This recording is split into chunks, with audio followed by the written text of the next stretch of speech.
नमस्कार दोस्तों, बिहार टीचर भर्ती में आपका स्वागत है।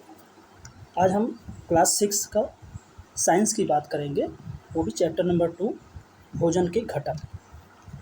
तो आप लोग वीडियो को देखने से पहले आप लोग चैनल को सब्सक्राइब कर लें और अपने दोस्तों को भी शेयर करें और ज़्यादा से ज़्यादा लोग देखें। ये आपके लिए बहुत महत्वपूर्ण है क्योंकि सिलेबस में बोला गया है कि एनसीईआरटी और एससीईआरटी, तो ये हमारा जो क्वेश्चन है ये टोटल एनसीईआरटी बेस्ड है और एससीईआरटी बेस्ड है। तो चलिए हम बात करते हैं। पहला नंबर क्वेश्चन लेसन नंबर 2 का है, पार्ट नंबर 2 का, क्लास 6 का साइंस का। खाद्य पदार्थ, प्रत्येक व्यंजन एक या एक से अधिक प्रकार की कच्ची सामग्री से बना होता है जो हमें पादपों या जंतुओं से मिलता है। यानी कहने का मतलब ये है कि जो खाद्य पदार्थ होता है वो हमें कहाँ से मिलता है? पादपों यानी वृक्षों से और जानवरों से। ठीक। अगर बात करें पोषक, क्या है पोषक? वे तत्व जो हमारे शरीर में वृद्धि और कार्य करने के लिए ऊर्जा देते हैं, उन्हें हम पोषक तत्व कहते हैं या उन्हें पोषक कहते हैं। ऐसे पदार्थ जो हम लोग भोजन करते हैं उसमें क्या है, हमें पोषक तत्व मिलते हैं, यानी जो हमारे हमको एनर्जी देती है और हमारे शरीर की ग्रोथ को बढ़ाता है। तो जैसे पोषक तत्वों में क्या है? कार्बोहाइड्रेट, प्रोटीन, वसा, विटामिन, खनिज लवणों को पोषक तत्व कहते हैं। पोषक तत्व किसे कहते हैं? यानी आपको यहाँ से पता चल गया कि पोषक तत्व कार्बोहाइड्रेट, प्रोटीन, वसा, विटामिन, खनिज लवणों को पोषक तत्व कहते हैं। यानी ये कार्बोहाइड्रेट, प्रोटीन और वसा जिस भी सामग्री में या जिस भी फल में, ठीक है, मिलता है वह क्या होता है? हमारा खाद्य पदार्थ होता है। और जो ये प्रोटीन, उसमें से जो विटामिन वगैरह मिलते हैं हमें, वो क्या होते हैं? हमारे लिए पोषक है। यानी प्रोटीन, वसा, विटामिन जो भी कुछ भी मिलता है वो क्या कहलाते हैं? पोषक तत्व कहलाते हैं। चलिए नेक्स्ट बात करते हैं। आगे है, ठीक है, फिर चलते हैं। पोषक तत्व हो गया। अब बात करते हैं कार्बोहाइड्रेट की। ठीक है, कार्बोहाइड्रेट हमारे भोजन में पाए जाने वाला भोजन में मुख्य रूप से पाया जाने वाला क्या होता है? कार्बोहाइड्रेट मंड शर्करा के रूप में होते हैं। ठीक है, कार्बोहाइड्रेट मुख्य रूप से हमारे शरीर को ऊर्जा प्रदान करता है। कार्बोहाइड्रेट क्या करता है? वो हमारे शरीर को ऊर्जा प्रदान करता है। और कार्बोहाइड्रेट के स्रोत, कार्बोहाइड्रेट हमें कहाँ से मिलता है?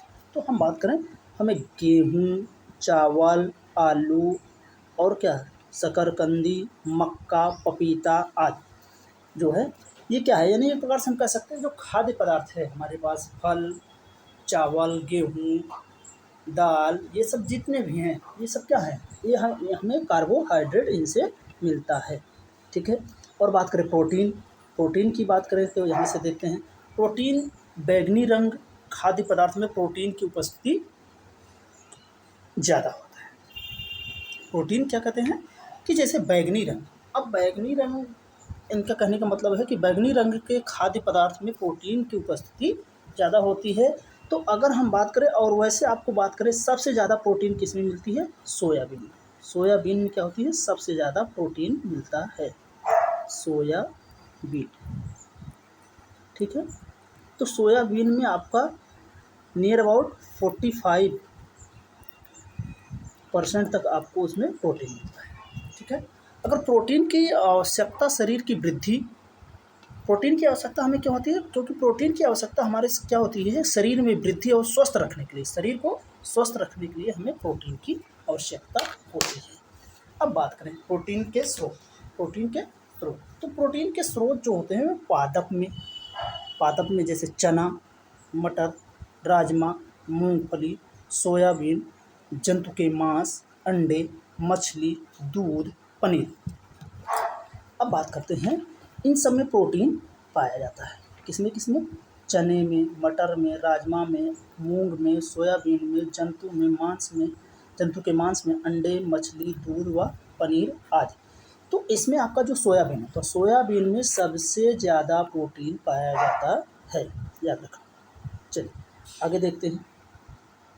आगे है वसा पे बात करते हैं। हम अगर वसा पे बात करें तो वसा एक प्रकार से कह सकते हैं धब्बा या खाद्य पदार्थ में हमें क्या होता है? कागज़ पर तेल का धब्बा खाद्य पदार्थ में वसा की उपस्थिति दर्शाता है। यानी वसा से हमारे शरीर को ऊर्जा मिलती है, वसा से हमारे शरीर को ऊर्जा मिलती है। अगर हम बात करें ऊर्जा की, तो अब वसा जैसे तिल, मूंगफली, गिरी, तेल, जंतु के अंडे, मछली, मांस, दूध, घी, मक्खन, ये सब क्या है? वसा के स्रोत हैं, वसा के स्रोत हैं। हमें यहाँ से क्या होता है? वसा प्राप्त होता है। कहाँ से? मूंगफली, तिल, गिरी, तेल, जंतु के अंडे, मछली, मांस, दूध, घी आदि से हमें क्या होता है? वसा प्राप्त होता है।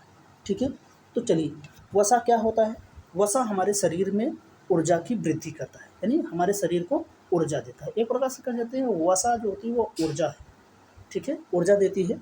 अब बात करते हैं चलिए विटामिन की। विटामिन, तो विटामिन कई प्रकार के होते हैं। विटामिन कई प्रकार के होते हैं जो भिन्न भिन्न होते हैं और उनके भिन्न भिन्न कार्य भी होते हैं। यानी जैसे अगर बात करें vitamin A, vitamin B, vitamin C, vitamin D, vitamin E, vitamin K आदि, ये सब है हमारे पास विटामिन। तो चलिए आगे देखते हैं विटामिन के बारे में।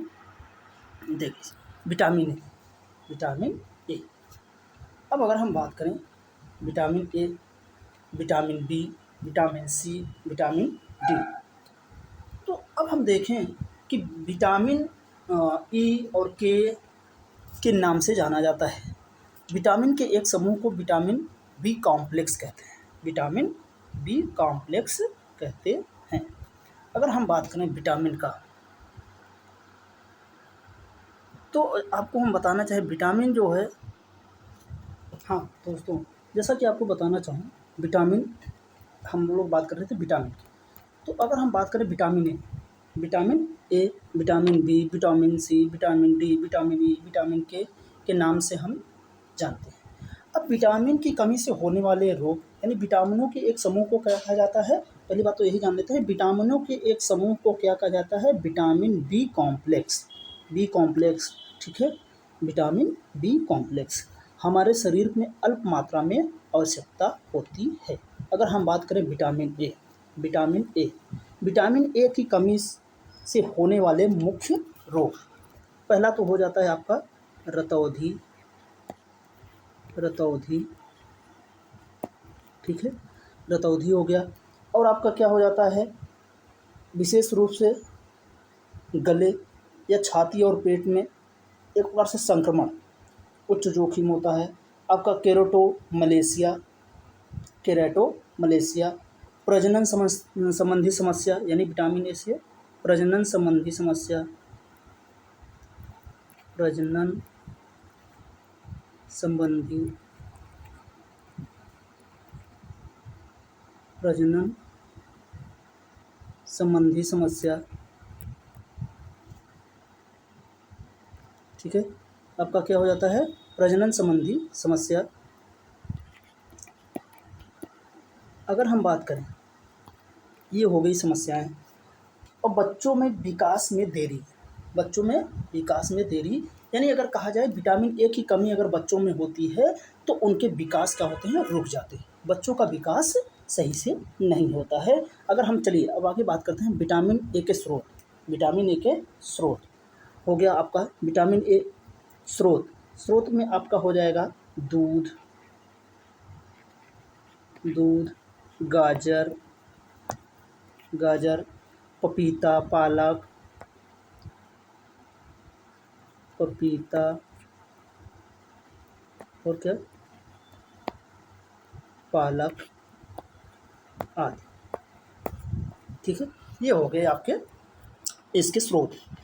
यानी इन सब को खाने से आपके पास जैसे हो जाए अंडा हो गया, दूध हो गया, गाजर हो गया, पालक हो गया, पपीता हो गया, हाँ, दही हो गया, सोयाबीन हो गया, एवं अन्य पत्तेदार हरी सब्जियाँ। अन्य पत्तेदार हरी सब्जियाँ खाने से आपको क्या मिलता है? Vitamin A. और विटामिन ए की कमी से ज़्यादातर होता है रतौंधी रोग।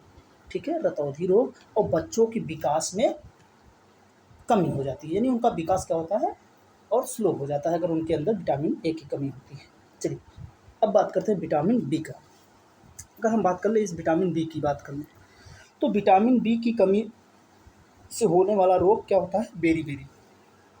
विटामिन बी की कमी से होने वाला रोग बेरी-बेरी, वो भी बेरी-बेरी रोग जो होता है वो किसकी कमी से? विटामिन बी1 की कमी से। विटामिन बी1 की कमी से होता है क्या? बेरी-बेरी रोग।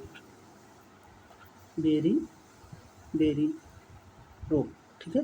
बेरी-बेरी रोग ये किसके? विटामिन बी1 की कमी से होता है। और विटामिन बी1 के जो मुख्य स्रोत हैं, विटामिन बी1 के मुख्य स्रोत हैं सूअर का मांस, अनाज के दाने, सूअर का मांस यानी अनाज के दाने, अनाज के दाने, और आपका हो जाएगा सूर्यमुखी के बीज, ब्राउन राइस, साबुत अनाज, फूल गोभी, आलू, संतरे एवं अंडे। आलू, संतरे यानी आपके विटामिन बी से संबंधित है। बी1 की कमी से होने वाले रोग बेरी-बेरी। तथा इस विटामिन बी हमें कहाँ से प्राप्त होता है? वह हमें प्राप्त होता है सूअर के मांस, अनाज के दाने, सूर्यमुखी के बीज, ब्राउन राइस, साबुत अनाज, फूल गोभी, आलू, संतरे आदि से हमें विटामिन बी प्राप्त होता है। अगर हम बात करें विटामिन बी होता है, एक होता है विटामिन बी2।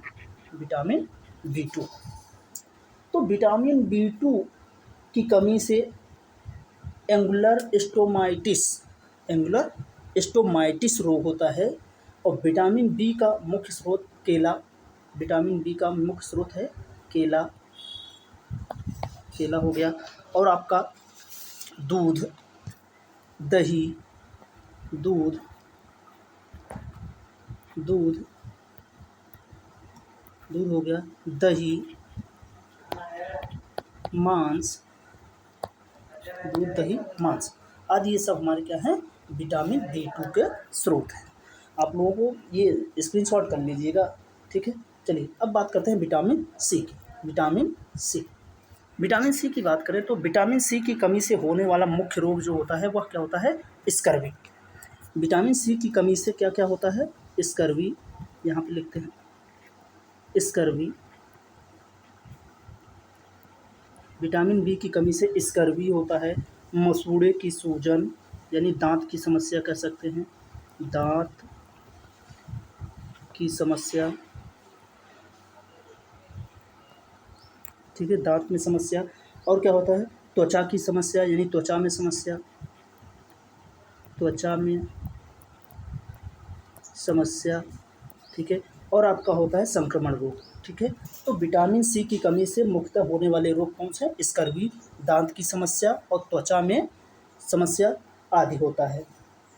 और आपका विटामिन सी की कमी से यानी आयरन की कमी से होने वाले एनीमिया, ब्लास्टिक अमीनिया, ठीक है। अब बात करते हैं अगर विटामिन सी के स्रोत। विटामिन सी के स्रोत तो आपका हो जाएगा टमाटर यानी खट्टे फल जैसे संतरा, नींबू, जामुन, ठीक है। तो अगर हम बात करें तो हमारे पास हो जाएगा, स्रोत की बात करें इसके तो स्रोत, अगर हम विटामिन सी के स्रोत की बात करें,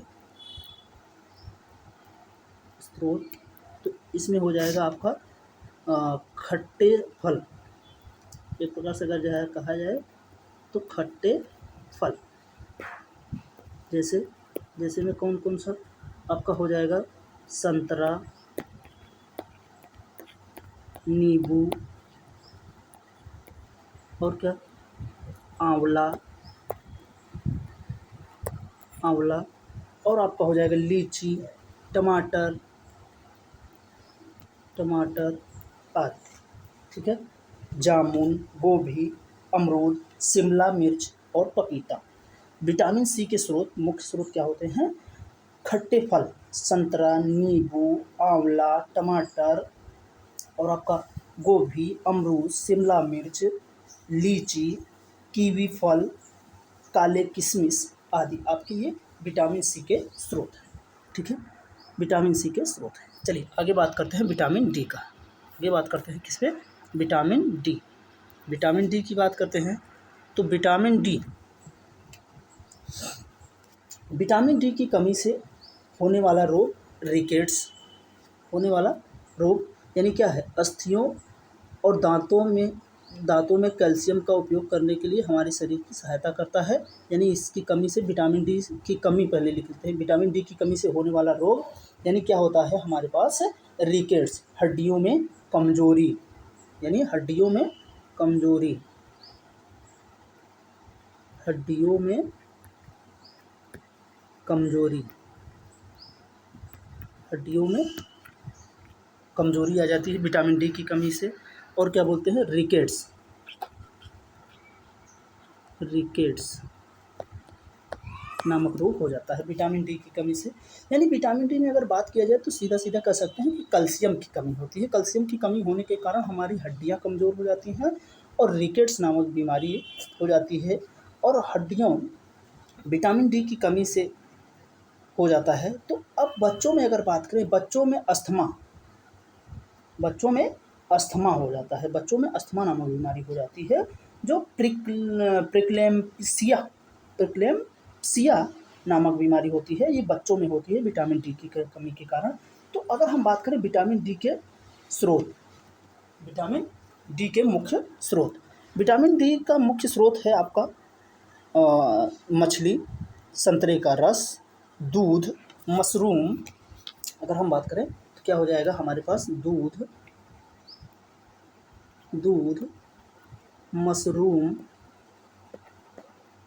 मशरूम और आपका अनाज,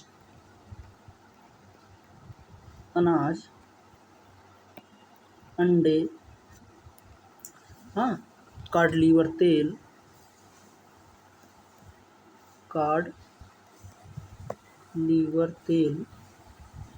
ठीक है, कॉड लीवर तेल, दही इत्यादि। यानी ये हमारे क्या हैं विटामिन डी के स्रोत हैं। विटामिन डी के स्रोत आपका हो जाएगा संतरे का रस, दूध, मशरूम, अनाज, अंडा, कॉड लीवर तेल, दही। कॉड लीवर तेल की बात करें यानी आपका क्या होता है, ये आपका मछली का तेल एक प्रकार से बोला जाता है। हम लोग अगर जाते हैं, अगर आप मेडिकल स्टोर पर जाएंगे, आप कहेंगे हमें कॉड लीवर का तेल दे दीजिए या कॉड लीवर कैप्सूल दे दीजिए, तो वो आपको दे देते हैं, जो कि बहुत फ़ायदेमंद होता है। कॉड लीवर में आपको विटामिन ए और विटामिन डी दोनों एकदम प्रचुर मात्रा में प्राप्त होता है। ठीक है, चलिए अब अगर हम बात करें आगे, हमारे पास क्या दिया है खनिज लवण। अब बात करते हैं हमारे शरीर के उचित विकास तथा अच्छे स्वास्थ्य के लिए खनिज लवण की आवश्यकता होती है। और इसके अगर हम पहले बात करना चाहें, हमने विटामिन डी की बात की, अगर हम बात करें क्या है विटामिन ई की कमी से मुख्य बीमारी क्या होती है आपको रेटिनोपैथी, हेमोलिटिक एनीमिया आपका हो जाता है। ठीक है, तो आपको हम बताना चाहें विटामिन ई की कमी, विटामिन ई के मुख्य स्रोत अगर हम बात करें तो कीवी फल, विटामिन ई की मुख्य स्रोत क्या है कीवी फल और आपका हो जाता है दूध, अंडा और आपका हो जाएगा मूंगफली,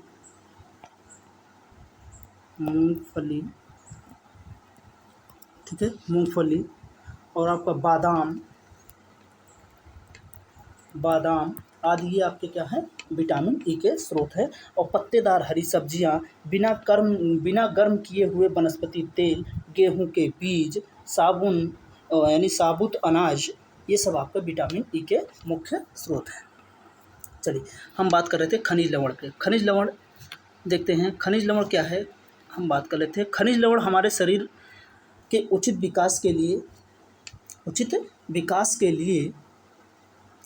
आपका कह सकते हैं उचित विकास के लिए, अच्छे स्वास्थ्य के लिए खनिज लवण की आवश्यकता होती है। और खनिज लवण के मुख्य स्रोत आयोडीन, मुख्य स्रोत क्या हैं खनिज लवण के स्रोत आयोडीन, अदरक और केकड़ा आदि। अब बात करें फास्फोरस के स्रोत यानी फास्फोरस किस में पाया जाता है दूध, केला और गेहूँ। हम बात करें लोहे के स्रोत, लोहे का अंश हमें किस सब्जी या किस फल से मिलता है, तो वो मिलता है हमें पालक, सेब और याकुत।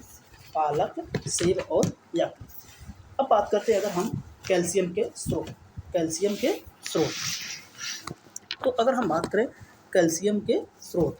तो हमारे पास कैल्शियम जो मिलता है वो कहाँ कहाँ से मिलता है हमको? मानव शरीर में जो कैल्शियम मिलता है वो दूध, अंडा आदि बहुत सारे हैं। ठीक है, आगे चलिए बात करते हैं। अब भाई रुक्षांश। रुक्षांश क्या होता है? हमारे शरीर को आहारी रेशों हमारे शरीर को आहारी रेशों तथा जल की आवश्यकता होती है। आहारी रेशे रुक्षांश के नाम से जाने जाते हैं। जो आहारी रेशे होते हैं यानी जल की भी आवश्यकता होती है, ये आहारी रेशे के नाम से जाने जाते हैं। ठीक है, अब आगे बात करते हैं रक्षांश के मुख्य स्रोत। रक्षांश के मुख्य स्रोत रक्षांश के मुख्य स्रोत की बात करें तो हमारे पास है रक्षांश के मुख्य स्रोत। आप बात करें तो साबुत खाद्यान्न, दाल, आलू, ताज़े फल और सब्जियां, ये इससे हमें क्या मिलते हैं? रुक्षांश। यानी हमारे शरीर को आहारी रेशों तथा जल की भी आवश्यकता होती है, यानी जल की आवश्यकता को हम क्या बोलते हैं? रुक्षांश। ठीक है, तो आगे चलिए बात करते हैं। ठीक है, नेक्स्ट पेज में अब हम बात करते हैं आहार। आहार क्या होता है? आहार एक प्रकार से हम अगर कहें तो हमारा आहार को हम कह सकते हैं कि आहार सामान्यतः पूरे दिन में जो भी कुछ हम खाते हैं वो हमारा क्या कहलाता है? आहार। यानी हम अगर खाने पीने वाली चीज़ की बात करें तो जो व्यक्ति जो कुछ भी खाता है वह क्या कहलाता है? आहार। और अगर अब बात करें आहार की तो बात हो गई, अब बात करते हैं संतुलित आहार। क्या बात करते हैं? ये तो आहार हो गया, यानी पूरे दिन में व्यक्ति जो खाता है वह क्या कहलाता है? आहार कहलाता है। और संतुलित आहार, अब बात करते हैं संतुलित आहार। हमारे शरीर की वृद्धि और अच्छे स्वास्थ्य को बनाए रखने के लिए आहार की आवश्यकता होती है। अब आहार जो अगर संतुलित आहार की बात करें, सभी पोषक तत्व उचित मात्रा में होना चाहिए जिसकी हमें पूरे शरीर की आवश्यकता होती है। यानी अगर हम कहें तो संतुलित आहार हम उसे कहते हैं जिसके खाने से हमें हमारे शरीर के सभी पोषक तत्वों की प्राप्ति हो, वह क्या कहलाएगा? संतुलित आहार। यानी जो हमारे पूरे शरीर को बैलेंस कर एक प्रकार से कहें कि संतुलित रखे, ऐसा आहार खाएं जो कि हमें संतुलित रखे, वह क्या कहलाएगा? संतुलित आहार। अब जैसे दालें, क्या क्या है? दाल, मूंगफली, सोयाबीन, अंकुरित बीज, मूंग और चना आदि, ये सब क्या है? संतुलित आहार हैं। केला, पालक, सत्तू, दूध, फल, सब्जियां आदि ये क्या हैं? आपके संतुलित आहार हैं। चलिए आगे बात करते हैं। आगे देखिए अब आगे क्या है? लेसन 3 में हमारे पास है तंतु। लेसन 3 में तंतु एक प्रकार से रेशे होते हैं जिससे तागे या धागे बनाए जाते हैं। ठीक है, तंतु क्या होता है? एक प्रकार का रेशा होता है। तंतु हमारा क्या होता है? एक प्रकार का रेशा होता है जिससे धागे बनाए जाते हैं। जिससे क्या बनाए जाते हैं? धागे बनाए जाते हैं। अब अगर हम बात करें तो प्राकृतिक तंतु की, तंतु एक प्रकार का रेशा होता है जो कि धागा, यानी जिससे हमें क्या बनता है? धागा बनाते हैं, वह तंतु कहलाता है। ठीक है, अब बात करते हैं प्राकृतिक तंतु। जो तंतु पादपों या जंतुओं से प्राप्त होता है उन्हें प्राकृतिक तंतु कहते हैं। यानी जो प्राकृतिक तंतु, यानी ये हमारे पास है क्या? प्राकृतिक तंतु। जो तंतु पादपों या जंतुओं से प्राप्त होता है उन्हें प्राकृतिक तंतु कहते हैं। पादपों से प्राप्त होने वाले तंतु क्या है? कपास, रुई, जूट, पटसन आदि, ये क्या है? पादप यानी वृक्ष से प्राप्त होने वाले तंतु। अब बात करते हैं जंतुओं से प्राप्त होने वाले तंतु। जंतुओं से प्राप्त होने वाले तंतु जैसे ऊन, रेशम आदि। अब अगर बात करें तो जंतुओं से जो प्राप्त होते हैं बाल, हमें जैसे ऊन प्राप्त होता है, भेड़, बकरी, ऊँट आदि जंतुओं से प्राप्त होता है। और अगर बात करें रेशम कीटों से प्राप्त होता है, यानी एक वो पतले पतले रेशे छोड़ते हैं जिससे क्या होता है? रेशम बनाया जाता है। अब ऊन भेड़, बकरी या खरगोश आदि से प्राप्त होता है। ठीक है, हमें एक प्रकार से कह सकते हैं कि जंतुओं से प्राप्त होने वाले तंतु कौन कौन से किससे प्राप्त होते हैं? भेड़, बकरी और खरगोश, याक आदि से हमें प्राप्त होता है। चलिए रेशमी तंतु की बात करते हैं। रेशमी तंतु रेशम कीटों से प्राप्त होता है, यानी रेशम कीट कोकून से खींचा जाता है। रेशम कीट कोकून से खींचा जाता है तो क्या मिलता है हमें? रेशम तंतु मिलता है। अब बात करते हैं संतुलित तंतु। रासायनिक पदार्थों द्वारा बनाए गए तंतु को संतुलित तंतु कहते हैं, यानी कह सकते हैं जो कृत्रिम, ठीक है, जो व्यक्ति या मनुष्य द्वारा बनाया जाता है, यानी कह सकते हैं रासायनिक पदार्थों द्वारा बनाया गया तंतु क्या कहलाएगा? संश्लिष्ट तंतु, ठीक है। तो जैसे पॉलिएस्टर, नायलॉन, एक्रिलिक संश्लिष्ट तंतुओं के उदाहरण हैं, ठीक है। नायलॉन, एक्रिलिक संश्लिष्ट तंतुओं के उदाहरण हैं। अब बात करते हैं पादप तंतु। जो तंतु पादपों से प्राप्त होता है, यानी जो तंतु वृक्षों से प्राप्त होता है, वह क्या कहलाता है? पादप तंतु कहलाता है। अब बात करते हैं रुई की बात करें तो रुई क्या है? रुई एक प्राकृतिक तंतु है। रुई किस प्रकार का तंतु है? एक प्राकृतिक तंतु है।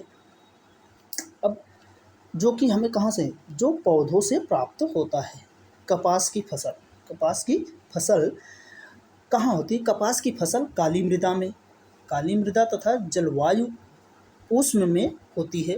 कपास पादप में फल कपास गोलक के पूर्ण परिपक्व होने के बाद कपास बालों से कपास हस्तचयन द्वारा प्राप्त किया जाता है।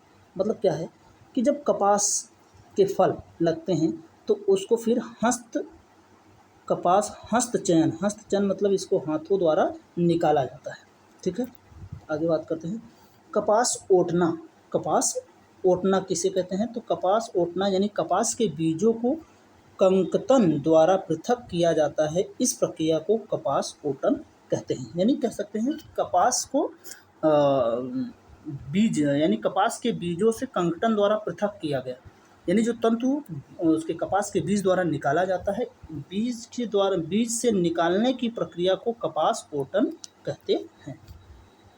चलिए आगे बात करते हैं। तो आजकल कपास ओटन के लिए मशीनों का उपयोग किया जा रहा है। पहले क्या होता था कि कपास को हम हाथों द्वारा निकाला जाता था, यानी मनुष्य द्वारा निकाला जाता था। अब क्या है, कपास को मशीनें आ गई हैं, मशीन द्वारा निकाला जाता है। पटसन तंतु को पटसन पादप के तने से प्राप्त किया जाता है। जो पटसन तंतु होता है वो कहाँ से? पटसन पादप के तने से प्राप्त किया जाता है, ठीक है। अब बात करते हैं आगे।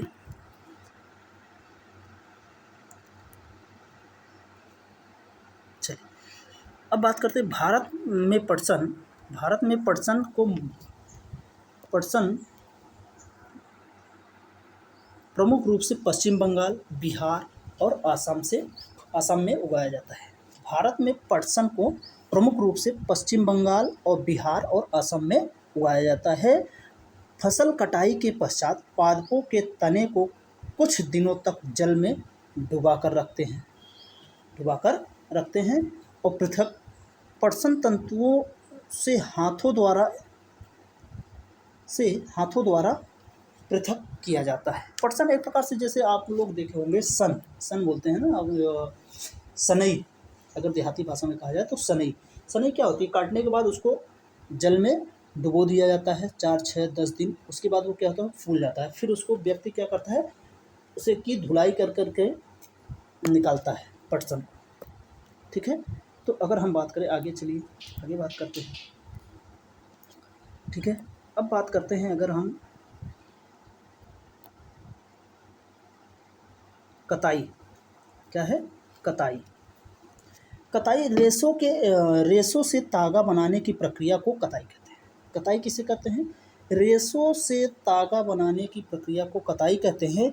इस प्रक्रिया में रुई के एक पुंज से रेशों को खींचकर ऐंठते हैं, जिससे रेशे पास आ जाते हैं और तागा बन जाता है, ठीक है। कताई यानी रेशे को तागा बनाने की प्रक्रिया को कताई कहते हैं। इस प्रक्रिया में रुई के एक पुंज से रेशों को खींचकर ऐंठते हैं, जिससे ऐसे रेशे पास आ जाते हैं और तागा बन जाता है, ठीक है, ये हो गया। अब बात करते हैं तकली। कताई के लिए एक सरल युक्ति है, हस्त तकुआ का उपयोग किया जाता है। हस्त तकुआ का उपयोग किया जाता है जिसे तकली कहते हैं। अब बात करते हैं चरखा। हाथ से प्रचलित कताई में उपयोग होने वाली एक अन्य युक्ति चरखा भी है। तागों की कताई का कार्य कताई मशीनों की सहायता से भी किया जाता है। चलो नेक्स्ट बात करते हैं तागों से वस्त्र बनाने की विधियाँ। तागों से वस्त्र बनाने की विधियाँ बुनाई द्वारा और बंधाई द्वारा। बुनाई तथा बंधाई द्वारा तागों से वस्त्र बनाए जाते हैं। अब बात करते हैं बुनाई। बुनाई तागों के दो सेटों को आपस में व्यवस्थित करके वस्त्र बनाने की प्रक्रिया को बुनाई कहते हैं। ठीक है, तागों के दो सेटों को आपस में व्यवस्थित तागों को के दो सेटों को आपस में व्यवस्थित करके वस्त्र बनाने की प्रक्रिया को क्या कहते हैं? बुनाई कहते हैं। ठीक है, अब वस्त्रों की बुनाई करघों पर की जाती है। करघे या हस्त चलित होते हैं अथवा विद्युत चलित होते हैं। बुनाई तथा बंधाई का उपयोग विभिन्न प्रकार के वस्तुओं के निर्माण में किया जाता है। वस्त्रों का उपयोग पहनने की विविध वस्तुओं को बनाने में होता है। चलिए नेक्स्ट बात करते हैं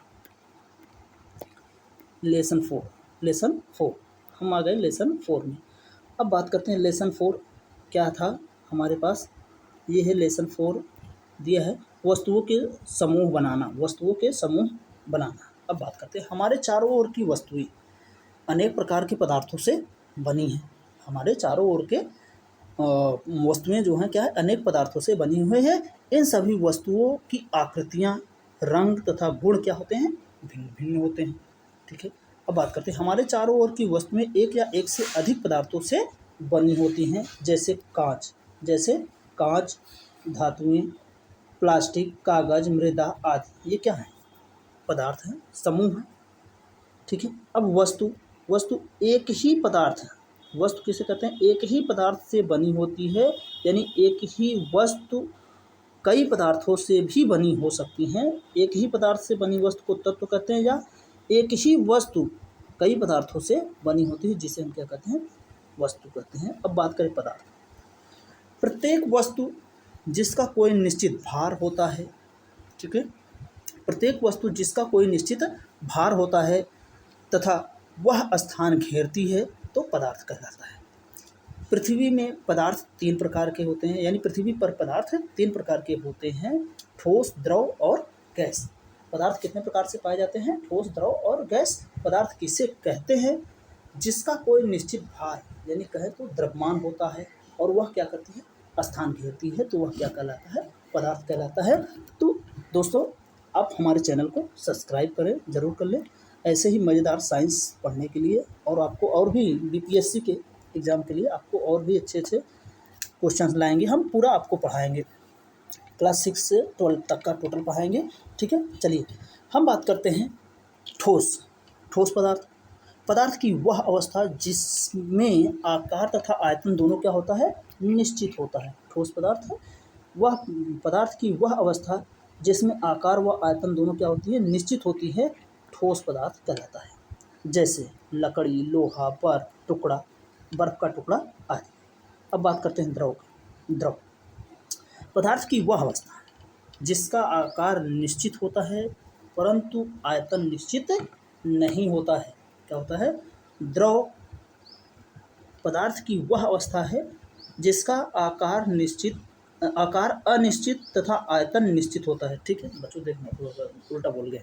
ठीक है, पदार्थ की वह अवस्था जिसका आकार अनिश्चित तथा आयतन निश्चित होता है वह क्या कहलाता है? द्रव कहलाता है। जैसे पानी, तेल, अल्कोहल, दूध आदि। ठीक है, अब बात करते हैं गैस की बात करें तो गैस पदार्थ की वह अवस्था जिसमें आकार एवं आयतन दोनों क्या होते हैं? अनिश्चित होते हैं। आकार एवं आयतन दोनों अनिश्चित होते हैं, गैस कहलाती है। जैसे हवा, ऑक्सीजन, कार्बन डाइऑक्साइड, नाइट्रोजन आदि, अमोनिया, ठीक है, अमोनिया आदि। ये सब क्या है, गैस है। चलिए आगे बात करते हैं। तो दोस्तों आप लोग चैनल को सब्सक्राइब करें ज़्यादा से ज़्यादा। चलिए अब बात करते हैं हमारे दैनिक जीवन में कई वस्तुओं का उपयोग, हम अपने दैनिक जीवन में कई वस्तुओं का प्रयोग करते हैं, वस्तुओं का उपयोग करते हैं, पर उनमें हर वस्तु अलग अलग प्रकार की होती है। ठीक है। अगर हम बात करें पदार्थों के गुण, किसी पदार्थ को बनाने के लिए किसी पदार्थ का चयन उस पदार्थों के गुणों तथा उसके उपयोग की जाने वाली वस्तुओं के प्रयोजन पर निर्भर करता है। अब जैसे दिखावट, पदार्थ प्रायः एक दूसरे से भिन्न दिखाई देते हैं। जैसे लकड़ी लोहे से बिल्कुल भिन्न दिखाई देती है। कुछ पदार्थ चमकदार होते हैं, कुछ खुरदरे होते हैं, कुछ कठोर होते हैं और क्या होते हैं, कुछ कोमल होते हैं। ठीक है। चलिए आगे बात करते हैं। अगर हम बात करें कोमल पदार्थ, कौन सा पदार्थ, कोमल पदार्थ वे पदार्थ जिन्हें आसानी से संपीड्य किया जा सके या खींचा जा सके या खरोंचा जा सके, वह क्या कहलाएगा, कोमल पदार्थ। यानी ये कोमल पदार्थ कहने का मतलब नर्म पदार्थ। जैसे पतला तार क्या है, वो नर्म पदार्थ, पतला लोहे का तार नर्म है, उसे हम संपीड कर सकते हैं, यानी खींच के बड़ा करें या छोटा करें या खरोच मार दें उसमें, ऐसे खरोच आ जाए तो वह क्या कहलाएगा, कोमल पदार्थ। और कठोर पदार्थ वे पदार्थ जिन्हें संपीड नहीं किया जा सकता, यानी संपीड करना कठिन होता है। जैसे ईंट को हम क्या करेंगे, अगर ईंट को हम संपीड करें, करने का मतलब है दावें, तो क्या है, दब जाएगा, नहीं दबेगा, यानी वो क्या है, ठोस है। अब धातु पदार्थ जिनमें इस प्रकार की धुति होती है कि प्रायः वह धातु होते हैं। जैसे लोहा, तांबा, एल्युमिनियम, सोना आदि क्या है, धातु है। चलिए नेक्स्ट बात करते हैं। नेक्स्ट अब आपके पास है बिलेर।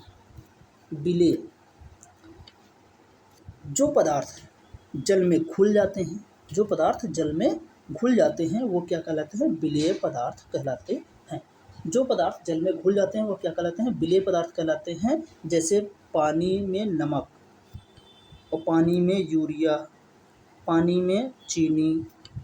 ठीक है, पानी में चीनी क्या है, विलेय हो जा रहा है, क्योंकि पानी में जब चीनी जाएगा तो घुल जाएगा, हमें सिर्फ पानी ही दिखेगा, चीनी नहीं दिखेगा। इस प्रकार से वो क्या हो गया, विलेय हो गया। अविलेय कुछ पदार्थ जो जल के साथ मिश्रित नहीं होते,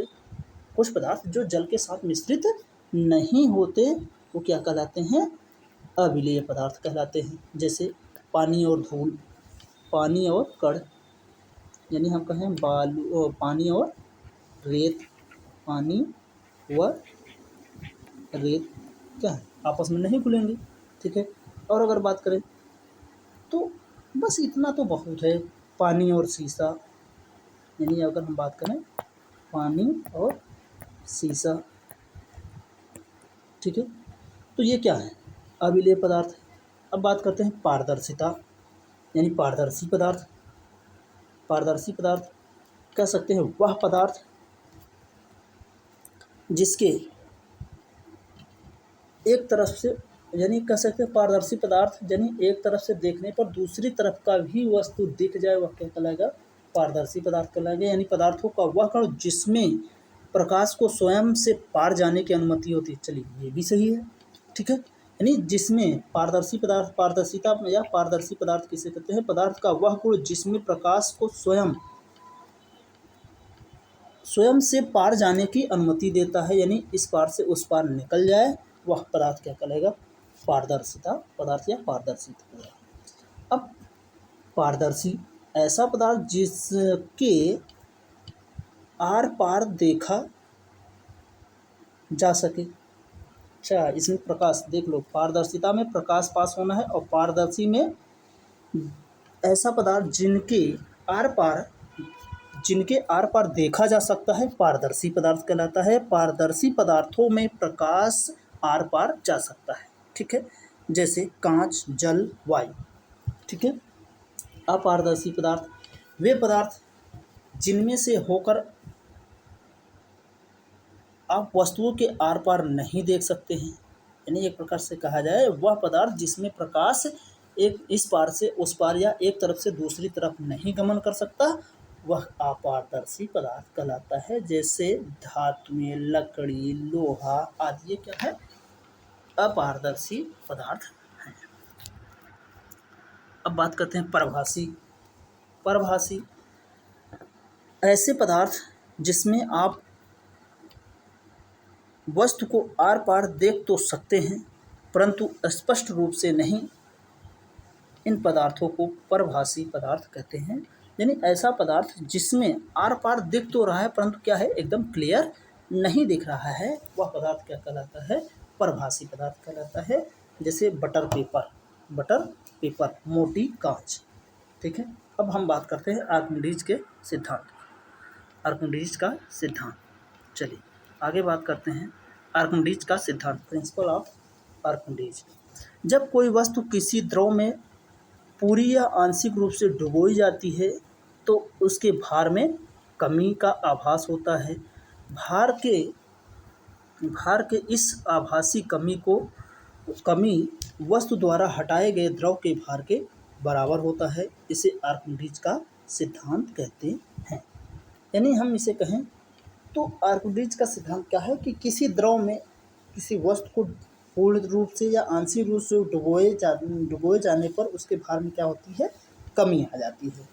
भार में यह आभासी कमी वस्तु द्वारा हटाए गए द्रव के भार के बराबर होगा। यानी वस्तु के भार में कमी अगर कहें तो वस्तु के भार में कमी बराबर हटाए गए द्रव का भार, हटाए गए द्रव का भार के बराबर होगा। ठीक है। तो चलिए आगे बात करते हैं। आगे बात करें तो लोहे की बनी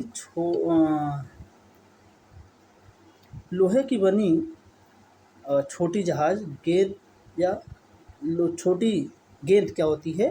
पानी में डूब जाती है। ठीक है। अब बात करते हैं जैसे लोहे का एक गेंद होता है, वो क्या होता है?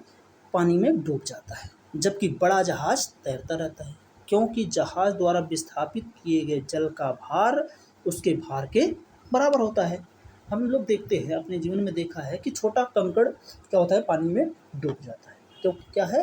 कंकड़ के जो भार है वो क्या हो गया? ज़्यादा हो गया। परंतु क्या है कि वह हटाए गए द्रव का भार वहाँ पे कम हो जाता है, क्योंकि द्रव का मात्रा कम हो जाता है तो वहाँ पे क्या होगा? भार जो होगा उसका कम हो जाएगा और बड़ा सा जहाज नहीं डूबता। अब बड़े से जहाज की एरिया क्या होता है? ज़्यादा हो जाता है। तो क्या है? तो ज़्यादा द्रव पे दाब डालेगा तो द्रव भी क्या करता है? उतना दाब उस पर डालता है, जिससे वह जहाज तैरती रहती है। आगे बात करते हैं फाइब्रेशन, पदार्थों का पृथक्करण। पदार्थों का पृथक्करण, मिश्रण। पहले बात करते हैं मिश्रण। मिश्रण दो या दो से अधिक तत्वों या यौगिकों के मिलने से बनता है या मिलाने से बनता है। दो या दो से अधिक तत्व या यौगिकों के मिलाने से बनता है मिश्रण। जो बनता है वह क्या कहलाता है? मिश्रण कहलाता है। हवा एक मिश्रण है। हवा क्या है? एक मिश्रण है। इनमें कई गैसें मिली हुई हैं, जैसे ऑक्सीजन, नाइट्रोजन, हाइड्रोजन आदि।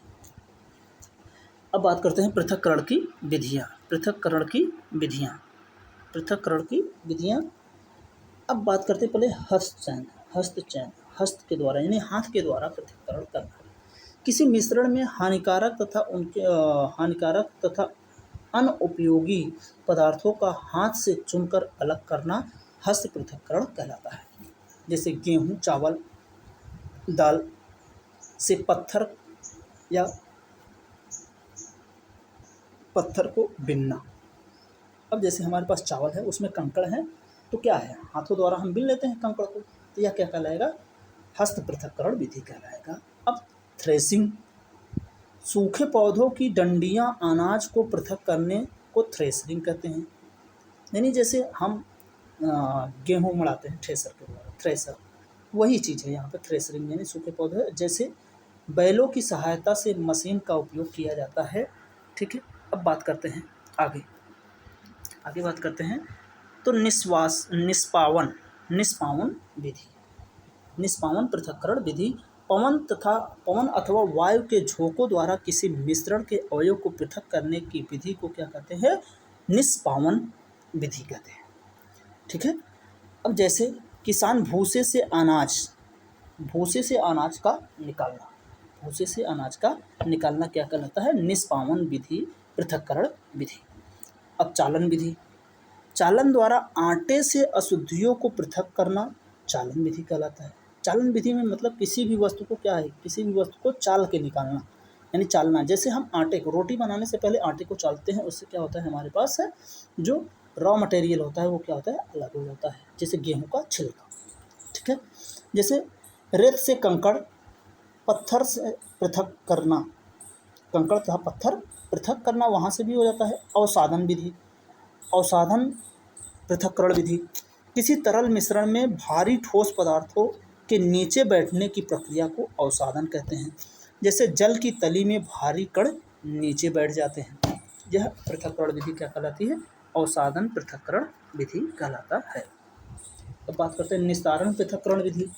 तो रेत और जल के मिश्रण में रेत के भारी कण तली में बैठ जाते हैं। निस्तारण विधि द्वारा जल को पृथक कर लिया जाता है, यानी इसमें क्या होता है कि जल को अलग कर लिया जाता है निस्तारण विधि द्वारा।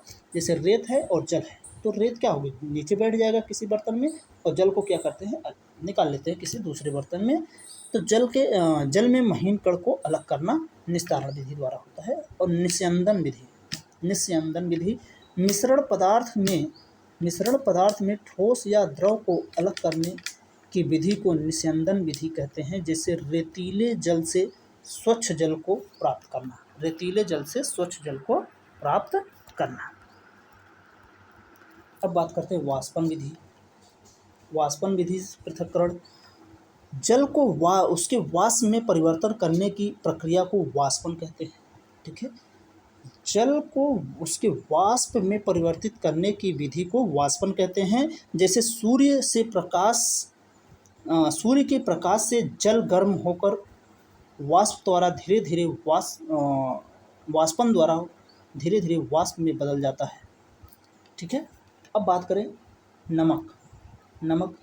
सूर्य के प्रकाश से जल गर्म होकर वाष्पन द्वारा धीरे धीरे वाष्प में बदलता है। कुछ समय बाद जल वाष्पित हो जाता है तथा ठोस लवण नीचे बच जाते हैं, जिससे लवणों के मिश्रण का शोधन करके साधारण नमक प्राप्त किया जाता है। आगे चलिए हम बात करते हैं। चलिए थोड़ा जल्दी बात करते हैं, क्योंकि अभी 5 लेसन में ही है, तो थोड़ा जल्दी स्पीड में पढ़ लेंगे, नहीं तो टाइम ज़्यादा हो रहा है। ठीक है। तो चलिए, संतृप्त विलयन, जिस विलयन में कोई पदार्थ और अधिक न घुल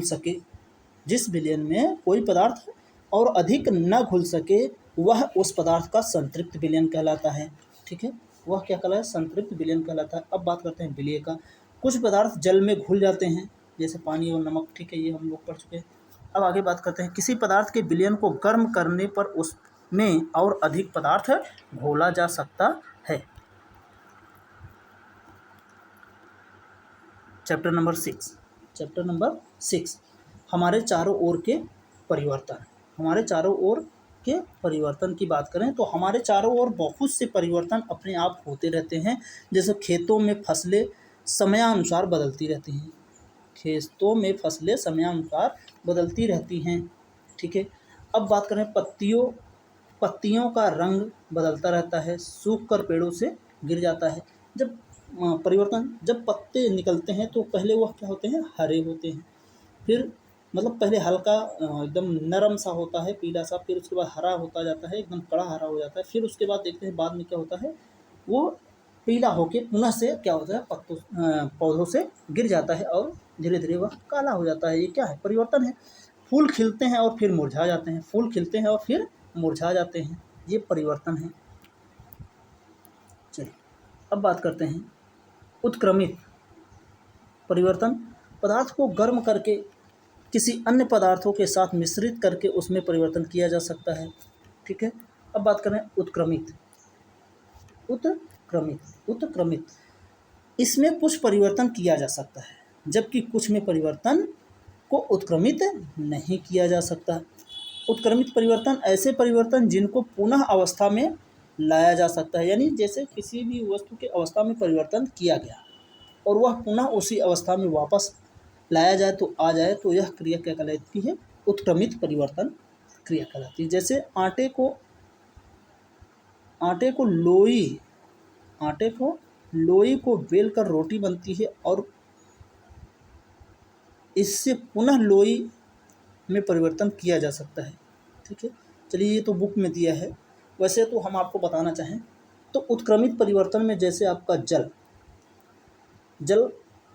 का वाष्पन होता है, वाष्पन होकर वह भाप बन जाता है, भाप बन के वायुमंडल में चला जाता है और वायुमंडल में धूल के कणों के साथ छोटे छोटे बूंदों में बदल जाता है पुनः ठंडा होकर, जो कि काले बादल की तरह हमें देखते हैं। और ये क्या होते हैं? पुनः बारिश होकर क्या होता है? जल में बदल जाता है। पहले क्या किए? जल था, यहाँ से जल वाष्पन किए, मतलब गर्म किए, वाष्पन विधि द्वारा क्या हुआ?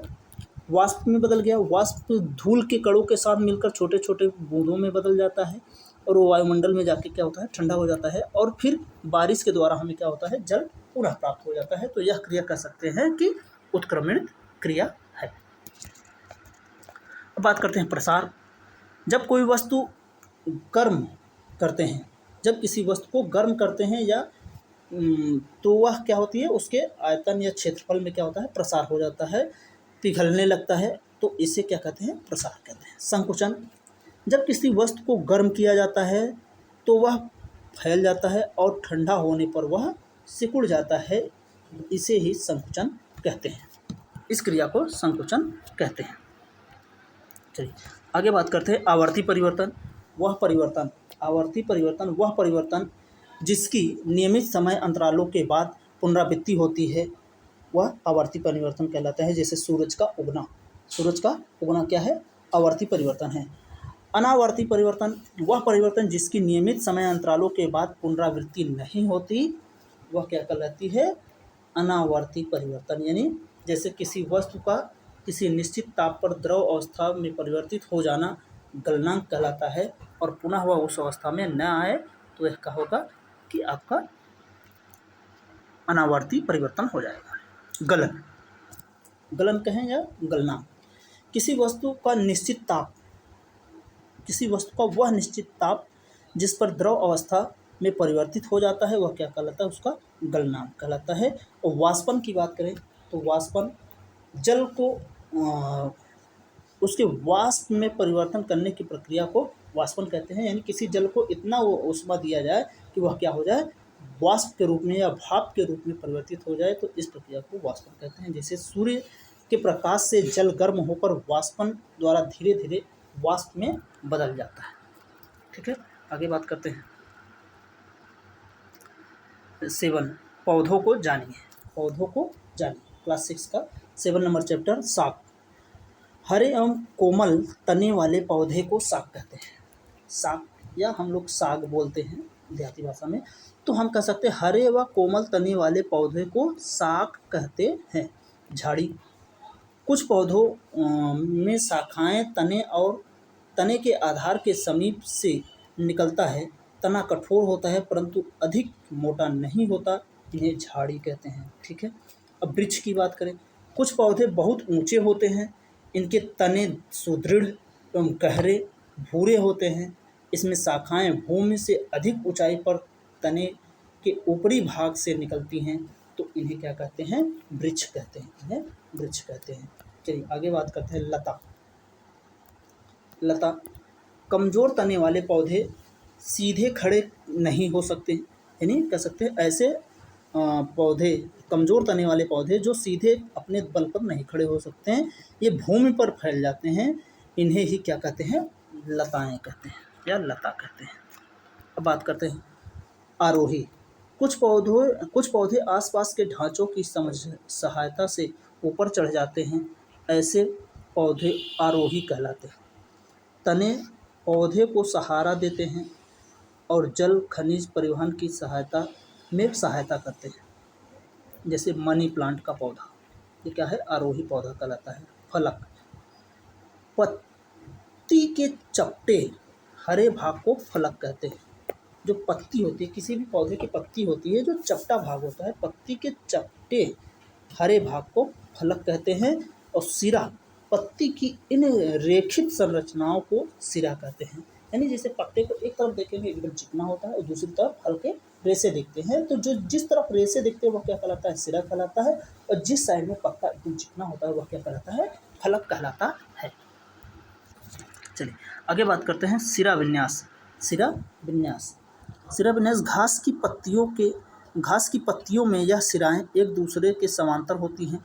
ऐसे सिराएं विन्यास को समांतर सिरा विन्यास कहते हैं। चलिए अब बात करते हैं रंध्र। रंध्र पत्तियों की सतह पर छोटे छोटे छिद्र पाए जाते हैं। रंध्र किसे कहते हैं? पत्तियों के सतह पर छोटे छोटे छिद्र पाए जाते हैं, जिन्हें रंध्र कहते हैं। रंध्र में गैसों का और वाष्पोत्सर्जन रंध्र से गैसों का और वाष्पोत्सर्जन की क्रिया भी होती है। यानी कह सकते हैं रंध्र द्वारा, इन छोटे छिद्र द्वारा क्या होता है? वाष्पोत्सर्जन की क्रिया होती है। पर्णवृत्त, पत्ती का वह भाग जिसके द्वारा वह तने से जुड़ी होती है पर्णवृत्त कहलाती है। ठीक है। अब बात करते हैं रेशेदार जड़। जिन पौधों की जड़ें एक समान दिखाई देती हैं, वो क्या कहलाती है? रेशेदार जड़ कहलाती है। चलिए नेक्स्ट बात करते हैं।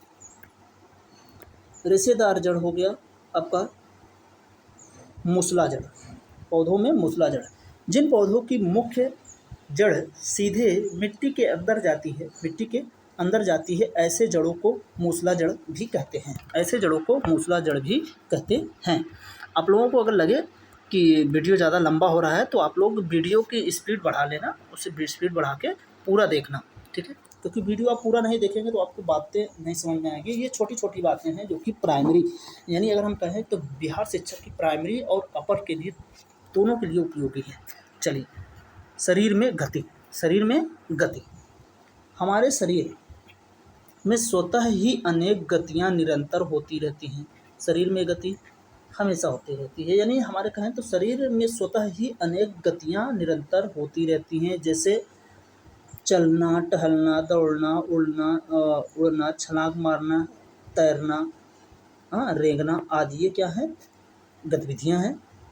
अब बात करते हैं दूसरा, हम शरीर के विभिन्न भागों को उसी स्थान से मोड़ या घुमा पाते हैं जहाँ पर दो हिस्से एक दूसरे से जुड़े होते हैं। ठीक है, जैसे कोहनी, कंधा और गर्दन। ठीक है, चलिए नेक्स्ट बात करते हैं। नेक्स्ट है संधि की बात करें। हमारे शरीर के विभिन्न भागों को उसी स्थान से मोड़ या घुमा सकते हैं जहाँ पर दो हिस्से एक दूसरे द्वारा जुड़े होते हैं। अब बात करें कंदुक खल्लिका संधि। ये क्या होती है? सभी दिशाओं में गति करती है। जैसे घुटना हिंज संधि का उदाहरण है। घुटना क्या है? हिंज संधि का उदाहरण है। अगर हम बात करें, अगर आपके पेपर में आता है क्वेश्चन कि घुटना किस संधि का उदाहरण है, तो हिंज संधि का उदाहरण है। हिंज संधि का उदाहरण है घुटना। अब बात करते हैं अचल संधि। हमारे सिर की कुछ संधियों में अस्थि हिल नहीं सकती, ऐसे संधियों को अचल संधि कहते हैं। ठीक है, चलिए नेक्स्ट बात करते हैं कंकाल बात करते हैं। हमारे शरीर की सभी अस्थियां ठीक इसी प्रकार शरीर को एक सुंदर आकृति प्रदान करने के लिए एक ढांचे का निर्माण करती हैं। इस ढांचे को ही कंकाल कहते हैं। यानी हमारे शरीर के अंदर अगर कहा जाए जो हड्डियाँ, ये क्या है? हमारे शरीर की एक प्रकार से कहा जाए तो आकृति का बनावट है, जिसपे क्या है? मांसपेशियाँ चढ़ी हुई हैं और रुधिर कणिकाएँ हैं, मांस हैं, तो ये क्या कहलाएगा? कंकाल। अगर इसमें से प्राण निकल जाए तो बचता है, उसे जो कहते हैं कंकाल है। ठीक है, अगर हम बात करें पसली पिंजर। पसली पिंजर, पसली पिंजर किसे कहते हैं तो बात करेंगे, पसलियाँ वक्ष की अस्थि और मेरुदंड से जुड़कर एक बक्से की संरचना करती हैं या एक बक्से की संरचना या रचना करती हैं। इस शंकुर रूपी बक्से को पसली पिंजर कहते हैं। अब बात करते हैं अस्थियाँ एवं उपस्थियाँ संयुक्त रूप से शरीर का कंकाल का निर्माण करती हैं। जो अस्थियाँ यानी हड्डियाँ और छोटी हड्डियाँ, बड़ी हड्डियाँ जो मिलकर बनी होती हैं, जो बन लगे हैं, ये सब क्या है, हमारा कंकाल कहलाता है। गति करते समय पेशियों में संकुचन से अस्थियाँ खिंचती हैं। यानी हम जब गति कर रहे होते हैं तो क्या होती है कि हमारी अस्थियाँ या हड्डियाँ जो होती हैं, क्या है, खिंचाव पड़ता है। ठीक है, तो नेक्स्ट बात करते हैं हिंज संधि। हिंज संधि का अभी हमने बात किया था ना। हिंज संधि जो केवल आगे और पीछे एक ही दिशा में गति करती हैं, उन्हें हिंज संधि कहते हैं। केचुए में गति, चलिए आगे बात आई है केचुए की गति। केचुए की गति शरीर की पेशियों के बारी बारी से वितरण एवं संकुचन से होता है। ठीक है, यानी जो केचुए के शरीर होता है वो क्या है, एक बाई यानी स्टेप बाई पेशियाँ क्या होती हैं, बारी बारी से विस्तारित एवं संकुचित होती हैं। ठीक है, पेशियाँ के जोड़ों के एकांतर क्रम में सिकुड़ने व फैलने से अस्थियाँ गति करती हैं। ठीक है, चलिए नेक्स्ट बात करते हैं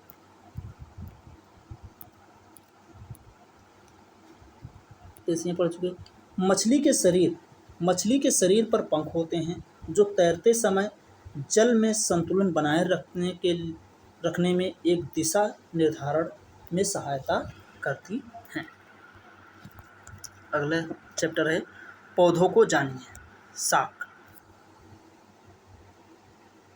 अच्छा, हम लोग पौधों को जानिए आरोही, सिरा, विन्यास सब पढ़ चुके हैं। मूल जड़, रांध्र, रेशेदार जड़, ठीक है, ये हम लोग पढ़ चुके हैं। आगे चलते हैं 9 नंबर। ठीक, 9 नंबर चैप्टर का है हमारे पास सजीव एवं उनका परिवेश। सजीव एवं उनका परिवेश। उद्दीपन, हम आसपास होने वाले परिवर्तनों के प्रति अनुक्रिया करते हैं। वातावरण में होने वाले परिवर्तन को उद्दीपन कहते हैं। उद्दीपन किसे कहते हैं, वातावरण में होने वाले परिवर्तन को उद्दीपन कहते हैं। वातावरण में होने वाले परिवर्तन को उद्दीपन कहते हैं। और बात करें अगर उत्सर्जन का, शरीर का अपशिष्ट पदार्थ सजीवों द्वारा निष्कासन के प्रक्रम को उत्सर्जन कहते हैं। ठीक है, क्या है कि शरीर का अपशिष्ट पदार्थ सजीवों द्वारा निष्कासन के प्रक्रम को उत्सर्जन कहते हैं। अब बात करें अगर आवास, किसी सजीव का वह परिवेश जिसमें वह रहता है वह क्या कहलाता है, उसका आवास कहलाता है। अनुकूलन, जिन विशिष्ट संस्थाओं अथवा स्वभाव की उपस्थिति किसी पौधे अथवा जंतु को उनके परिवेश में रहने के योग्य बनाती हैं, वह क्या कहलाती है, अनुकूलन कहलाती है या अनुकूलन परिस्थितियाँ कहलाती। चलिए आगे बात करते हैं अस्थायी या स्थलीय आवास। स्थलीय आवास, जमीन पर पाए जाने वाले पौधों एवं जंतुओं के आवास को स्थलीय आवास कहते हैं। स्थलीय आवास यानी जो भी जंतु या पौधे जमीन पर रहते हैं यानी पृथ्वी पर रहते हैं, उनका आवास कैसा होता है, स्थलीय आवास। जैसे वन, घास के मैदान, मरुस्थल, तटीय पर्वतीय क्षेत्र आदि ये क्या है, स्थलीय आवास हैं। अब जलीय आवास की बात करें, जलाशय, दलदल, झील, नदियों उन समुद्र में पौधे व जंतुओं के रहने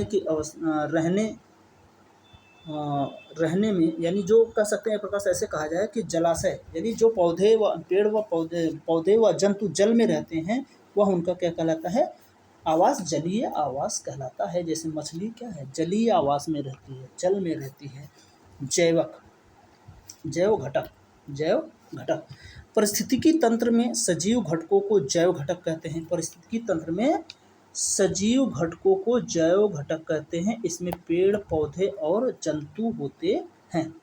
अजैव घटक किसी पारिस्थितिक तंत्र में पाए जाने वाले वे सभी निर्जीव पदार्थ जिनमें जीव नहीं होता, अजैव घटक कहलाते हैं। वे क्या कहलाते हैं, अजैव घटक यानी कहलाते हैं, जैसे चट्टान, मिट्टी, वायु और जल, ये सब क्या है, अजैव घटक है। चलिए नेक्स्ट आगे बात करते हैं। जैसे सूर्य का प्रकाश एवं ऊष्मा भी परिवेश के अजैव घटक हैं। यानी जो सूर्य का प्रकाश है और ऊष्मा क्या है, अजैव घटक है। अंकुरण की बात करते हैं। बीज से नए पौधों का निकलना, बीज से नए पौधों का प्रारंभ होना क्या कहलाता है, अंकुरण कहलाता है। जब बीज से अंकुरण निकल आता है तो इस प्रक्रिया को अंकुरण कहते हैं। ठीक है। अब बात करते हैं प्रजनन। जीव जंतु प्रजनन द्वारा अपने समान संतान उत्पन्न करते हैं, अपने समान संतान उत्पन्न करते हैं, वह प्रजनन के द्वारा होता है। कुछ जंतु अंडे देते हैं। अब बात करते हैं जिनके, अगर एक प्रकार से कहा जाए, जिनके कर्णपटल यानी कान नहीं होते हैं, वह जंतु क्या होते हैं, अंडे देते हैं। जैसे मुर्गी, आप कहोगे पंछी, कह सकते हैं पक्षी अंडे देते हैं। और जीव जंतु जो प्रजनन द्वारा संतान पैदा करते हैं, जैसे गाय, मानव, अन्य सभी जंतु क्या हैं, ये सब बच्चे पैदा करते हैं। चलिए नेक्स्ट आगे बात करते हैं गति। सभी सजीव एक स्थान से दूसरे स्थान तक जाते हैं तथा उनके शरीर में अन्य प्रकार की गति भी होती है, यह गति कहलाती है। ठीक है। भोजन सजीवों को उनकी वृद्धि के लिए आवश्यक ऊर्जा प्रदान करता है। भोजन क्या करता है, सजीवों को आवश्यक ऊर्जा प्रदान करता है। ठीक है। गति, भोजन। अब बात करते हैं वृद्धि। जंतुओं के बच्चों की वृद्धि कर वयस्क हो जाते हैं। यानी वृद्धि की बात करें तो यहाँ मानव जीवन से या जंतुओं से, जीव जंतुओं से रिलेटेड है। यानी वृद्धि क्या है, जब हम खनिज पदार्थ या भोजन ग्रहण करते हैं तो जंतुओं के बच्चों में या जंतुओं में क्या होती है, वृद्धि होती है। ठीक है। पहले वह बच्चा होता है, फिर अयस्क होता है, फिर बूढ़ा हो जाता है लास्ट में, और एक समय ऐसा आता है कि व्यक्ति चला जाता है। बात करते हैं श्वसन क्रिया। हम वायु से ऑक्सीजन लेते हैं, मानो वायु से ऑक्सीजन लेता है और कार्बन डाइऑक्साइड को बाहर निकालता है। श्वसन की क्रिया में मानव ऑक्सीजन को ग्रहण करता है और कार्बन डाइऑक्साइड को बाहर निकालता है। ऑक्सीजन यानी O2 और कार्बन डाइऑक्साइड मतलब CO2। मानव क्या करता है, ऑक्सीजन को ग्रहण करता है और CO2 को छोड़ता है। श्वसन सभी सजीवों के लिए आवश्यक है। केंचुआ त्वचा द्वारा, मानव तो अपनी नाक द्वारा करता है, परंतु केंचुआ क्या है, त्वचा द्वारा सांस लेता है। ये याद रखना इम्पोर्टेंट है, मोस्ट इम्पॉर्टेंट है कि अगर बात करेंगे कि क्वेश्चन आ सकता है कि केंचुआ किस अंग से सांस लेता है, तो उसमें हम बताएंगे त्वचा से। मछली किस त्वचा से या किस शरीर के किस अंग से सांस लेती है, तो गिल से। मछली कहाँ से सांस लेती है, गिल से। ये दोनों इम्पॉर्टेंट है, बहुत ज़्यादा इम्पॉर्टेंट है। ठीक है। चलिए आगे बात करते हैं। पौधे पत्तियां सूक्ष्म रंध्रों द्वारा वायु को अंदर ले जाती हैं। यानी पौधों की पत्तियों में जो छोटे छोटे छिद्र होते हैं उसके द्वारा वह क्या होती है, वायु को अंदर ले जाती है। सजीव में श्वसन, उत्सर्जन, उद्दीपन के प्रति अनुक्रिया, प्रजनन, गति एवं वृद्धि तथा मृत्यु होती है। सजीवों में श्वसन, उत्सर्जन, उद्दीपन के प्रति अनुक्रिया, प्रजनन, गति एवं वृद्धि तथा मृत्यु भी होती है। अल्प अवधि में किसी एक जीव के शरीर में होने वाले छोटे छोटे परिवर्तन क्या कहलाते हैं, पर्यानुकूलन कहलाते हैं। पर्यानुकूलन कहलाते हैं। चलिए नेक्स्ट बात करते हैं 10 गति एवं दूरी के मापन। प्राचीन काल में लोग पैदल चलते थे। प्राचीन काल में लोग क्या करते थे, पैदल चलते थे। जल मार्गों से आने जाने के लिए नावों का उपयोग करते थे। यातायात के साधन, आने जाने के लिए साधन को यातायात का साधन कहते हैं। सड़क परिवहन साइकिल, मोटरसाइकिल, कार, बस, रेलगाड़ी आदि क्या हैं, सड़क परिवहन है। वायु परिवहन में कौन कौन से आते हैं, हेलीकॉप्टर, जेट विमान और हवाई जहाज क्या है, ये सब वायु परिवहन में आते हैं। अगर जल परिवहन की बात करें तो जल परिवहन में आपका नाव, स्टीमर, पानी जहाज, जल परिवहन में नाव, स्टीमर, पानी जहाज आदि आते हैं। चलिए नेक्स्ट आगे बात करते हैं। मात्रक। मात्रक मापन के एक निश्चित राशि को मात्रक कहते हैं। मापन के निश्चित राशि को एक मात्रक कहते हैं। माप के परिमाण संख्या भाग 1 और मात्रक भाग 2। अब बात करते हैं लंबाई के मापन। लंबाई मापन के प्राचीन तरीके। लंबाई मापन के प्राचीन तरीके पैर की लंबाई, उंगली की लंबाई, हाथ की लंबाई, एक कदम की दूरी आदि इस प्रकार से।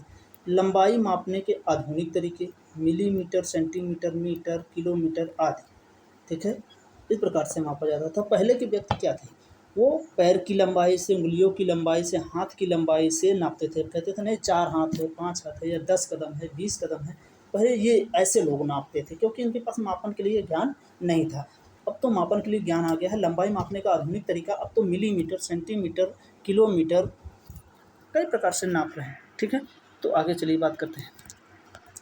संसार में विभिन्न प्रकार के मात्रक। एक गज। अब देखिए ये इम्पोर्टेंट है आपका। एक गज में कितना फुट होता है, तो एक गज में 3 फुट होता है। एक गज में 3 फुट होता है। एक गज बराबर 3 फुट। ठीक है, एक गज बराबर 3 फुट। अब बात करते हैं एक गज में कितना इंच होता है। एक गज में कितना इंच होता है, तो एक गज में 36 इंच होता है। एक गज में 36 इंच होता है। 36 इंच होता है। ये आप स्क्रीनशॉट कर लीजिए। ये आपके लिए बहुत जीवन में आपके एग्जाम में तो आ ही सकता है, परंतु आपके जीवन में बहुत उपयोगी है कि अभी आप कहीं भी होते हैं तो लोग बस पूछ लेते हैं कि एक गज में कितना फुट होता है, या पूछ लेते हैं कि एक गज में कितने इंच होते हैं। तो आप इसको स्क्रीनशॉट कर लीजिए। चलिए आगे बात करते हैं। अब बात करते हैं कि एक गज में कितना मीटर होता है। एक गज में कितना मीटर होता है, तो एक गज में आपका होता है 0.91 मीटर। एक गज में होता है 0.91 मीटर। ठीक है, और 100 गज में कितने फुट होते हैं, कह रहे हैं क्या 100 गज में कितने फुट होते हैं, तो 100 गज में 300 फुट होते हैं। 100 गज में 300 फुट होता है। चलिए आगे बात करते हैं, स्क्रीनशॉट कर लीजिए। अब बात करते हैं कि एक गज में कितने मीटर, तो हम बात कर चुके हैं। ठीक है, चलिए आगे और बढ़ाते हैं। ठीक है, रिपीट हो गया है क्वेश्चन। तो एक गज, हाँ ठीक है, एक बीघा में कितना गज। अब देखो एक बीघा में कितना गज होता है, तो एक बीघे में 965 गज होता है। एक बीघा बराबर 965 गज होता है। अब एक गज कितने स्क्वायर फुट के बराबर होता है। एक गज कितने स्क्वायर फुट के बराबर होता है, तो एक गज 9 स्क्वायर फुट के बराबर होता है। कितने, 9 स्क्वायर फुट। 9 फुट स्क्वायर की, यानी 9 स्क्वायर फुट के बराबर होता है। फुट क्या है, फुट क्या है, फीट और फुट एक लंबाई की इकाई होती है जिसे शाही और अमेरिकी प्रथागत प्रणालियों द्वारा मान्यता प्राप्त है। साल 1959 में दोनों इकाइयों को अंतर्राष्ट्रीय समझौता द्वारा 0.3048 मीटर के बराबर माना जाता है। ठीक है, चलिए फीट फुट का बहुवचन होता है। फीट बोलते हैं और फुट बोलते हैं। तो फीट क्या है, यानी फीट क्या है, फुट का बहुवचन है। एक फुट में 12 इंच होता है और एक गज में 3 फीट होता है। एक गज में 3 फुट होता है, एक फुट में 12 इंच होता है। एक फुट में 12 इंच 30.48 सेंटीमीटर होता है, या कह सकते हैं 0.3048 मीटर होता है। ठीक है, वर्ग फीट क्या है, वर्ग फीट क्या है, तो वर्ग फीट और कुछ नहीं बल्कि 1 फीट गुणे 1 फीट, यानी 1 × 1 फीट होता है। ये वर्ग होता है। जिसकी चारों दीवारें 1-1 फुट की होती हैं और इसका क्षेत्रफल 1 वर्ग फीट होता है। ठीक है, चलिए आगे बात करते हैं। तो हमारे पास है अगला क्वेश्चन। 1790 में फ्रांसीसियों ने मापन की एक मानक प्रणाली की रचना की जिसे मीटर पद्धति कहते हैं। ठीक है, 1790 में फ्रांसीसियों ने मापन की एक मानक प्रणाली की रचना की जिसे क्या कहते हैं, मीटर पद्धति, या अभी हम लोग कहते हैं MKS पद्धति, MKS पद्धति बोलते हैं या एसआई प्रणाली बोलते हैं। MKS पद्धति बोलते हैं या एसआई प्रणाली बोलते हैं। चलिए नेक्स्ट देखिए आगे। अब बात करते हैं एसआई। आ ही गया एसआई मात्रक। अंतर्राष्ट्रीय मानक प्रणाली संसार के वैज्ञानिकों ने मापन के मानक मात्रकों का एक सेट को स्वीकार कर लिया। जैसे सेंटीमीटर, प्रत्येक मीटर को 100 बराबर भागों में विभाजित किया जाता है जिसे सेंटीमीटर कहते हैं। यानी हम कहें तो 100 सेंटीमीटर अगर हम बात करें तो क्या हो जाएगा, 100 सेंटीमीटर बराबर कितना, 1 मीटर के। 100 सेंटीमीटर बराबर 1 मीटर के।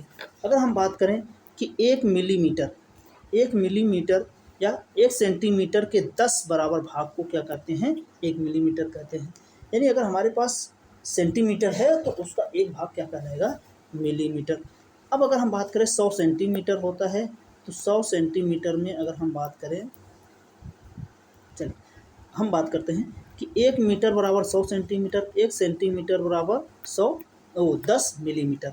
तो अगर हम जान लीजिए कि ऐसे मिलीमीटर ये है, 1 मीटर बराबर 100 सेंटीमीटर और 1 सेंटीमीटर बराबर 10 मिलीमीटर होता है।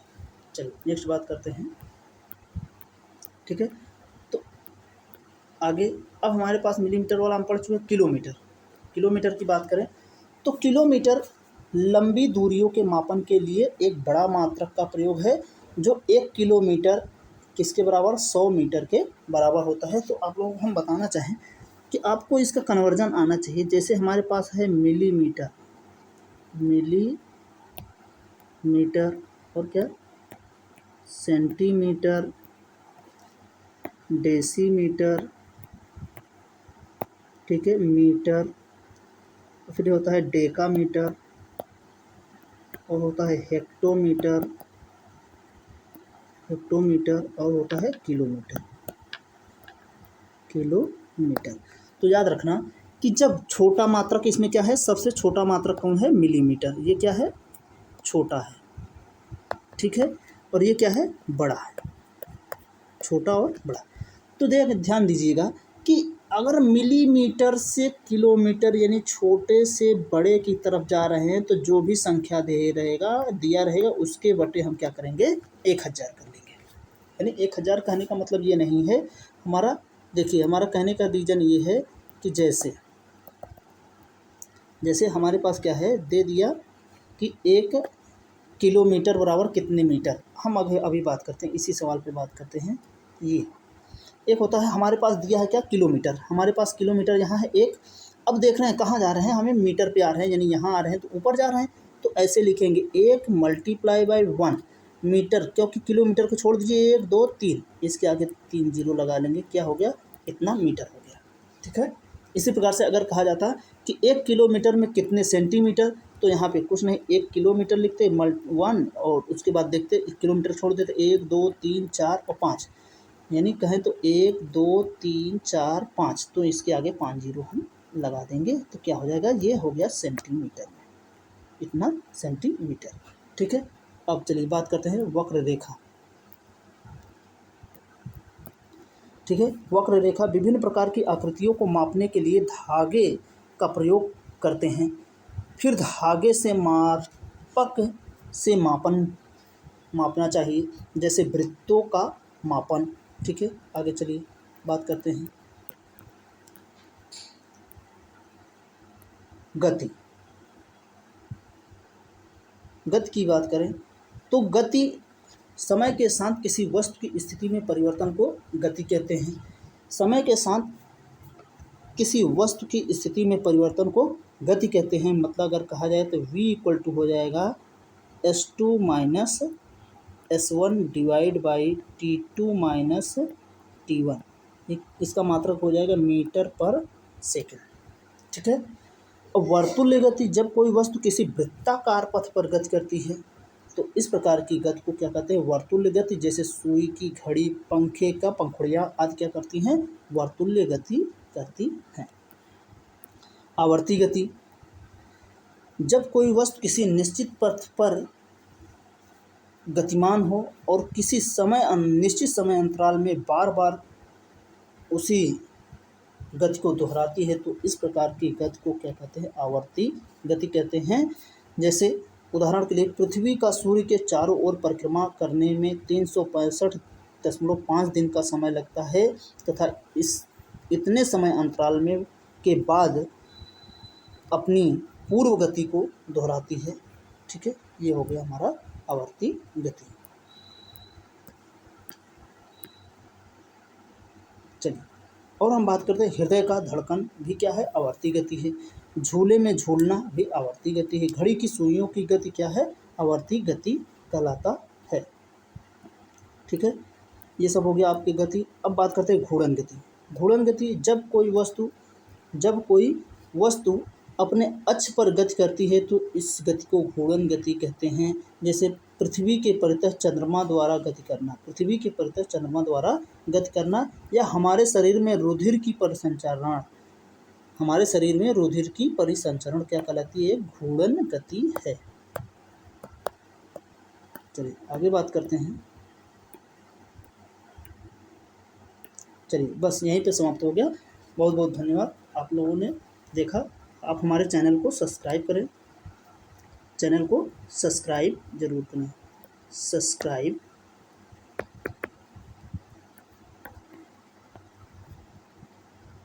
करें।